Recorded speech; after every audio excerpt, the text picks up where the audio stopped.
అనుక్షణం ప్రజల పక్షం N95 news కి స్వాగతం. ముందుగా హెడ్లైన్స్. అర్ధరాత్రి ఇసుక అక్రమ రవాణా చేస్తున్న స్మగ్లర్లను అడ్డుకున్న నిమ్మనపల్లి రైతులు. సాగునీటి పైప్లైన్ ధ్వంసం చేస్తున్న అక్రమార్కులు తీవ్రంగా ప్రతిఘటించిన మండల రైతులు.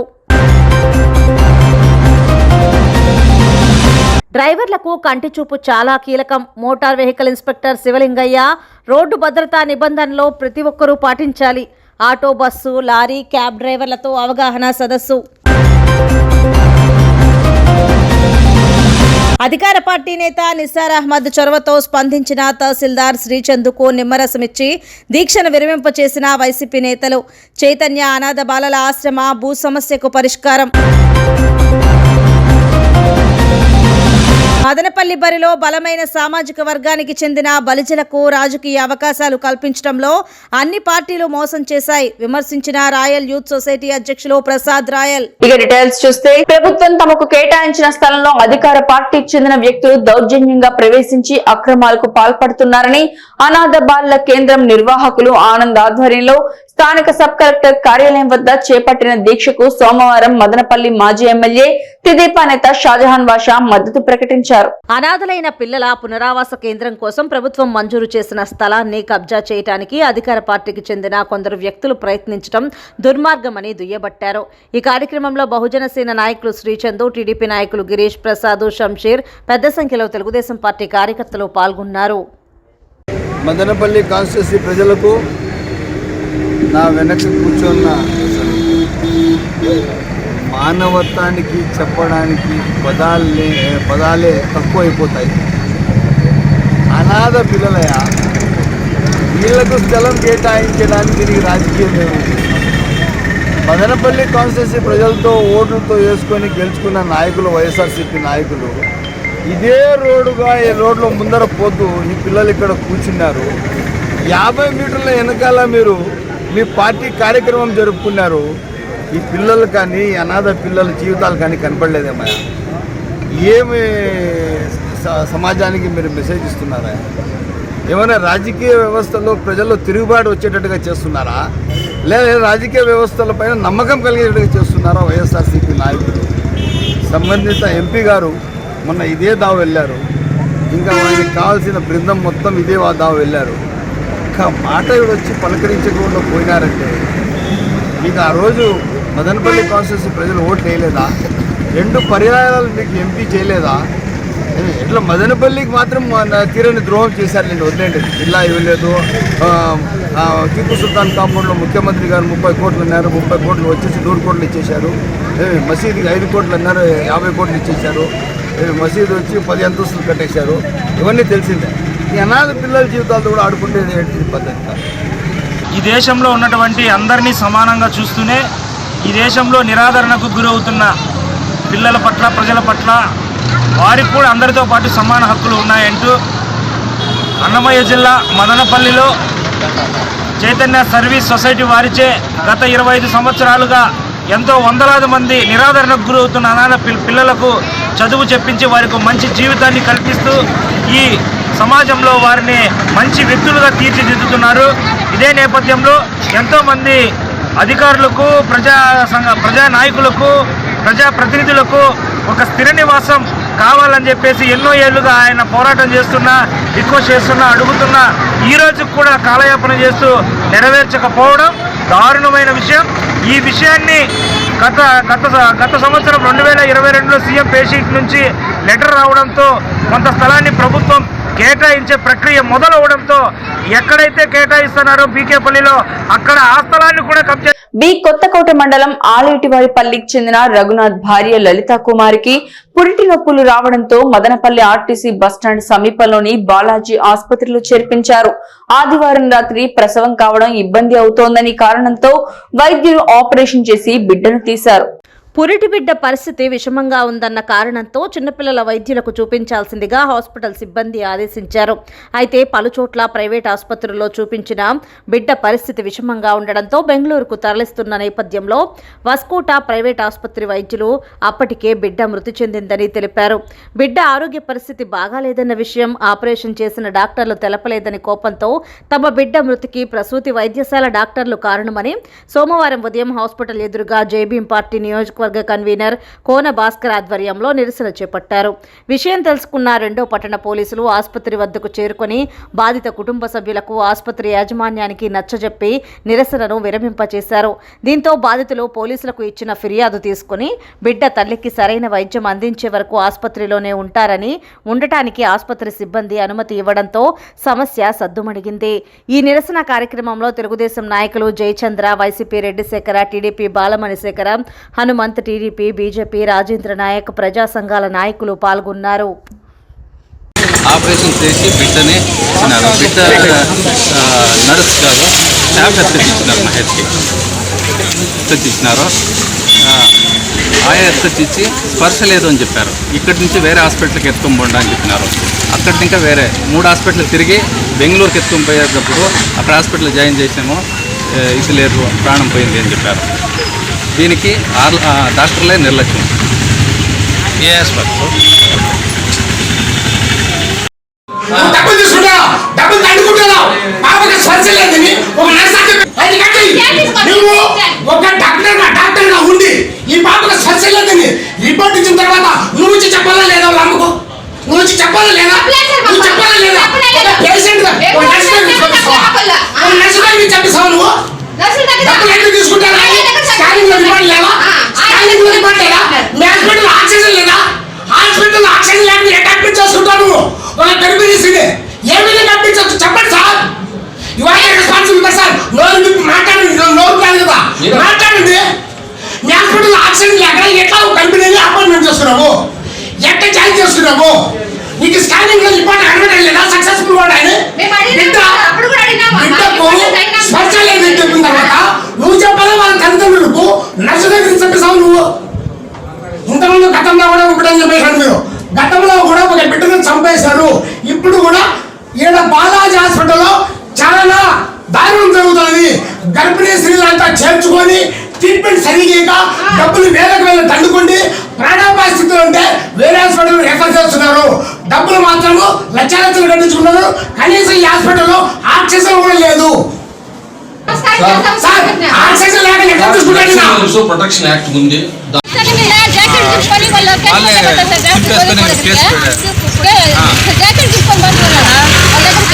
సిస్టర్లు వాళ్ళ వైట్ ఇది ఉంటుంది కదా, ఎంచుకొని చింపేసుకుని డాక్టర్ ఫోటో తీసుకుని మా మీద కొట్టినారని కంప్లైంట్ ఇస్తున్నా సార్. వల్ల మేము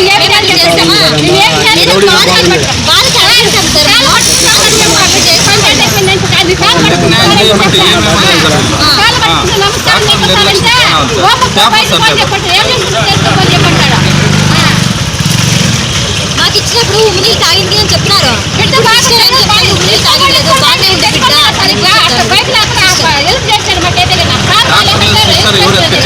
నర్సు దగ్గర తెచ్చిస్తుందట.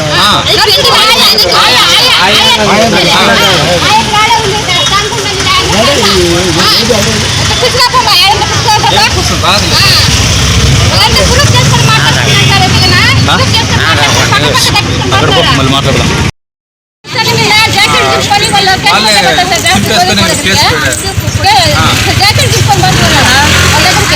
సిస్టర్లు వాళ్ళ వైట్ ఇది ఉంటుంది కదా, ఎంచుకొని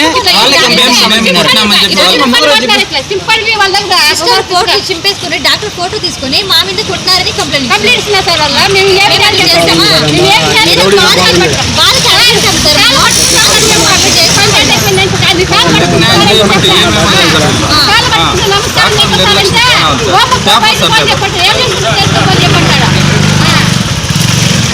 మాకు ఇచ్చినప్పుడు ఉమినీళ్ళు తాగింది అని చెప్పినారు.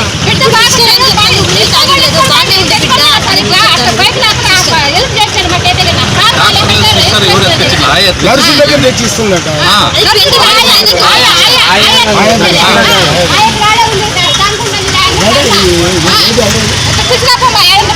రాదు.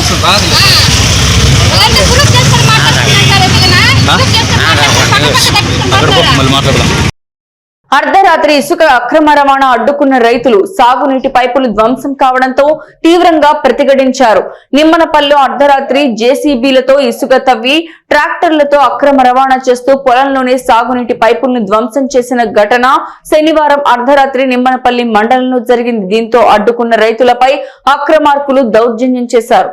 తవళం పంచాయతీ చౌకళ్లవారిపల్లెకు చెందిన రైతు సురేందర్ రెడ్డి మదనపల్లిలో నివాసం ఉంటున్నాడు. అతనికి తన బామ్మర్ది భరత్ కుమార్ రెడ్డికి నిమ్మనపల్లె పంచాయతీలో 771లో భూములు ఉన్నాయి. ఆ భూమి నుండి 8.57 ఉన్న భూమిలోకి 3 లక్షల రూపాయలు ఖర్చు చేసి 1000 మీటర్లు సాగునీటి కోసం పైప్ లైన్ వేసుకుని సాగు చేస్తున్నారు. తన బామ్మర్ది అయిన భరత్ కుమార్ రెడ్డి భార్య గీత అక్కడే ఉంటున్నారు. శనివారం పొలం పక్కనే ఉన్న కటువు కాలువలో యంత్రాల శబ్దం రావడంతో వెళ్లి చూశారు. అక్కడ జేసీబీ సాయంతో పెద్ద ఎత్తున ట్రాక్టర్లకు ఇసుక నింపుకొని పొలంలో వెళ్తూ పైపులు ధ్వంసం చేయడాన్ని గుర్తించారు. ఇసుక అక్రమ రవాణా చేస్తున్న టి జగదీశ్వర్ రెడ్డి అలియాస్ గంగాపురం వెంకటరమణారెడ్డిని రైతులు భరత్ కుమార్ రెడ్డి, గీతారాణి, శంకర్ రెడ్డి, గంగాధర్, రామయ్య కలిసి నిలదీశారు. ఇసుక అక్రమ రవాణాను అడ్డుకుని వాహనాలను స్వాధీనం చేసుకున్నందుకు ప్రయత్నించారు. అయితే జగదీశ్వర్ రెడ్డి వారిపై దౌర్జన్యం చేసి వాహనాలను అక్కడి నుండి తరలించారు. అక్రమంగా ఇసుక రవాణా చేస్తున్న జగదీశ్వర్ రెడ్డి చౌకిళ్లవారిపల్లెలో దాదాపు 40 లోడ్లు ఇసుక డంపింగ్ చేసినట్లుగా గుర్తించారు. జరిగిన ఘటనపై నిమ్మనపల్లె పోలీసులకు తహసీల్దార్ కార్యాలయంలో డిప్యూటీ తహసీల్దార్కి సురేందర్ రెడ్డి ఫిర్యాదు చేశారు. సంఘటనా స్థలానికి వెళ్లిన పోలీసులు స్వాధీనం చేసుకుని ట్రాక్టర్ యజమానిపై ఇసుక అక్రమ రవాణా కేసు నమోదు చేశారు.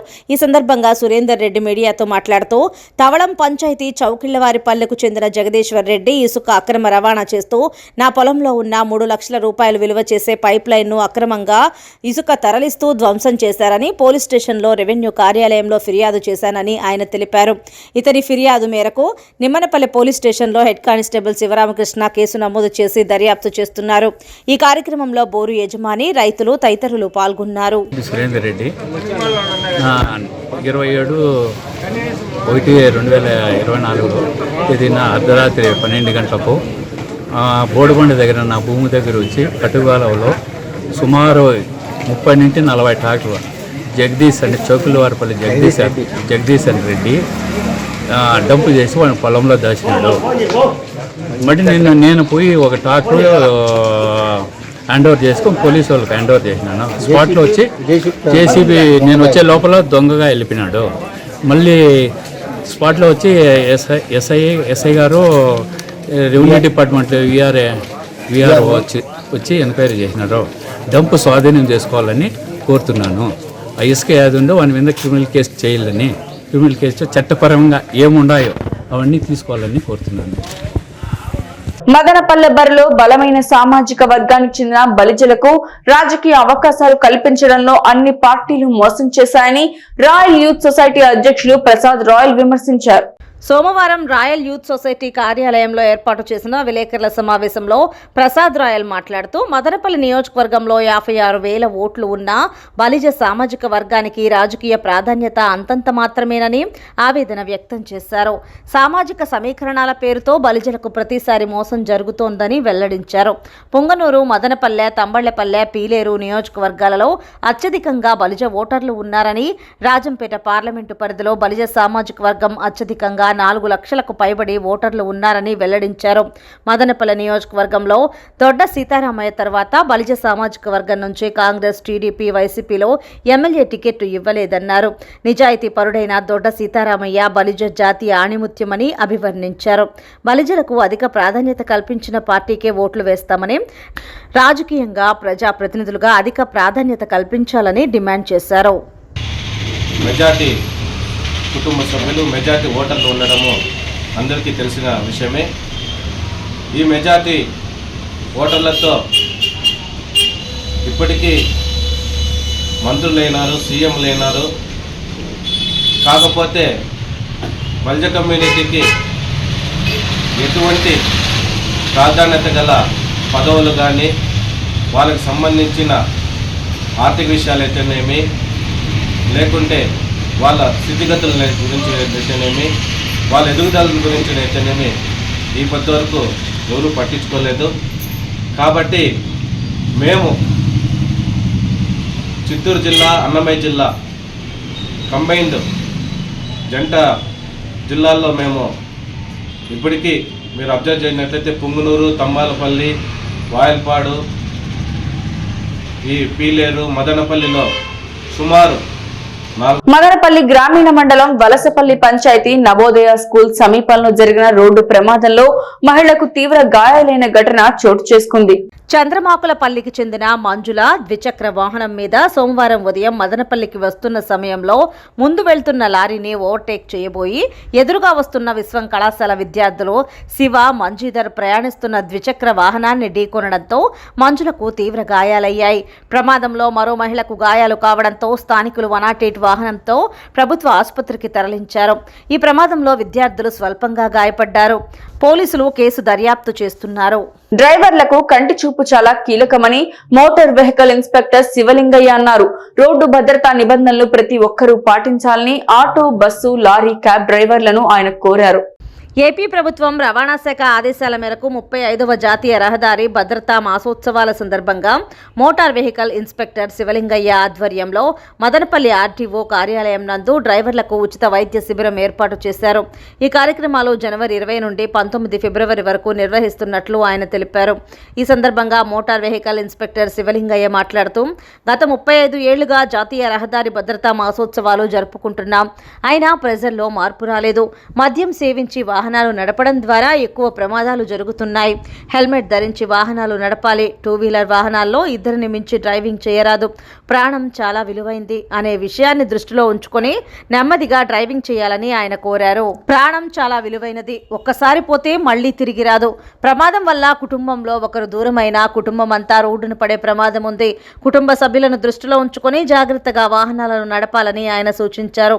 హెల్మెట్ లేకుండా మోటార్ సైకిల్ నడపనని, సెల్ ఫోన్లో మాట్లాడుతూ వాహనం నడపనని, మద్యం సేవించి వాహనం నడపనని, కారులో వెళ్లినప్పుడు సీట్ బెల్ట్ పెట్టుకుంటానని, రహదారి నియమాలను తప్పకుండా పాటిస్తానని, రోడ్డు ప్రమాదరహిత అన్నమయ్య జిల్లాగా, రోడ్డు ప్రమాదరహిత ఆంధ్ర రాష్ట్రంగా తీర్చిదిద్దడానికి రవాణా శాఖ వారికి నా వంతు సహకారాన్ని అందిస్తానని డ్రైవర్ల చేత మోటార్ వెహికల్ ఇన్స్పెక్టర్ శివలింగయ్య ప్రమాణం చేయించారు.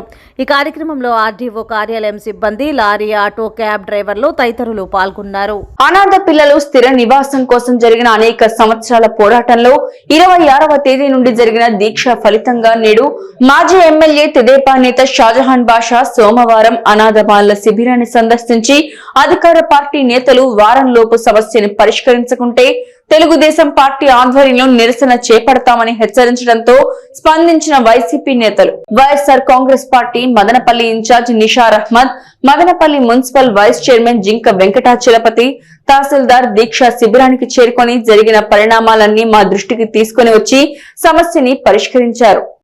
3 రోజులుగా దీక్ష చేపట్టిన బహుజన సేన రాష్ట్ర అధ్యక్షుడు శ్రీచందుకు వైసీపీ నేత నిషార్ అహ్మద్, జింకా వెంకటచలపతులు నిమ్మరసం ఇచ్చి దీక్షను విరమింపచేశారు.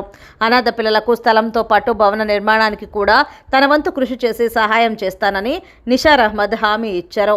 తహసీల్దార్ మహబూబ్ చాంద్ సమస్య పరిష్కారం కోసం చేసిన కృషిని అభినందిస్తూ వారికి అంబేద్కర్ చిత్రపటాన్ని అందజేసి దుస్సాలువాతో సన్మానించారు. ఈ కార్యక్రమంలో బహుజన సేన రాష్ట్ర కార్యదర్శి కొండుపల్లి ఆనంద్, ఆటో యూనియన్ నాయకులు రాఘవేంద్ర యాదవ్, జిల్లా సెక్రటరీ రూపక్ నాయక్, ఎస్టీ కార్యదర్శి నవీన్ నాయక్, చంద్రశేఖర్, బహుజన సేన టౌన్ నాయకులు వెంకీ, గంగాధర్, వంశీ, శ్రీకాంత్, లవా తదితరులు పాల్గొన్నారు. Madanapalle institute of technology and science కళాశాల నందు కంప్యూటర్ సైన్స్ అండ్ టెక్నాలజీ వారు 5 రోజుల పాటు ఫ్యాకల్టీ డెవలప్మెంట్ ప్రోగ్రామ్ ఏర్పాటు చేశారు. Quantum computing and it's revolutionary application అనే అంశంపై అనంతపురంలోని జవహర్లాల్ నెహ్రూ టెక్నాలజికల్ యూనివర్సిటీ అనంతపురం మరియు మిట్స్ కళాశాల వారు సంయుక్తంగా జాతీయ స్థాయిలో ఈ కార్యక్రమాన్ని నిర్వహించారు. ఈ కార్యక్రమానికి ముఖ్య అతిథిగా Tirupati Indian institute of technology physics assistant professor doctor Aravinda పాల్గొన్నారు. ఈ కార్యక్రమంలో ఆయన మాట్లాడుతూ, కొత్త సూపర్ ఫాస్ట్ క్వాంటమ్ ప్రాసెసర్ను డెవలప్ చేసింది ప్రముఖ IBM కంపెనీ అని, వరల్డ్లో ఏ ప్రాసెసర్తో పోల్చుకున్నా ఇది అతిపెద్ద క్విట్ కౌంట్ కలిగి ఉందని అన్నారు. ఇందులో ముఖ్యమైనది ది క్వాంటమ్ బిట్స్ అని ప్రతి కంప్యూటర్ 0 మరియు 1పై ఆధారపడి పనిచేస్తాయని, అదేవిధంగా క్వాంటమ్ బిట్స్ అంటే క్లాసిక్ కంప్యూటింగ్లో టాస్క్ల నిర్వహణకు ప్రాసెసర్లు 1, 0పై ఆధారపడి ఉంటాయని, అయితే క్వాంటమ్ కంప్యూటరింగ్లో క్విట్స్ ఒకే సమయంలో 1, 0తో పాటు 1ని సూచిస్తాయని అన్నారు. క్లాసికల్ కంప్యూటర్స్తో పోల్చినప్పుడు క్వాంటమ్ కంప్యూటర్లు సూపర్ ఫాస్ట్ ప్రాసెసర్స్ను ఉపయోగించి ఎక్కువ డేటాను ప్రాసెస్ చేయగలవని, ఒక వస్తువు స్థితిని కొలవడానికి ముందే దాని సంభావ్యత ఆధారంగా గణనలను నిర్వహించగలవని అన్నారు. రీసోర్స్ పర్సన్గా Pondicherry university computer science professor doctor R Subramanian పాల్గొన్నారు. ఆయన మాట్లాడుతూ IBM కంపెనీ వారి సమాచారం ప్రకారం 2025 నాటికి 4000+ క్విట్ల లక్ష్యాన్ని చేరుకోవాలని, 2024 నాటికి IBM నుంచి రెండో క్వాంటమ్ సిస్టమ్ విడుదలవుతుందని అన్నారు. క్వాంటమ్ కంప్యూటింగ్ అభివృద్ధికి గాను మన కేంద్ర ప్రభుత్వం 6,000 కోట్లు కేటాయించింది. ఈ 5 రోజుల పాటు అధ్యాపకులు క్వాంటమ్ కంప్యూటింగ్ పై అవగాహన కల్పిస్తామని ఆయన అన్నారు. ఈ కార్యక్రమానికి వైస్ ప్రిన్సిపల్ డాక్టర్ రామనాథన్, విభాగాధిపతి doctor Sridevi, coordinator doctor Dinesh తదితరులు పాల్గొన్నారు. డ్రైవర్లకు కంటి చూపు చాలా కీలకమని మోటార్ వెహికల్ ఇన్స్పెక్టర్ శివలింగయ్య అన్నారు. రోడ్డు భద్రతా నిబంధనలు ప్రతి ఒక్కరూ పాటించాలని ఆటో, బస్సు, లారీ, క్యాబ్ డ్రైవర్లను ఆయన కోరారు.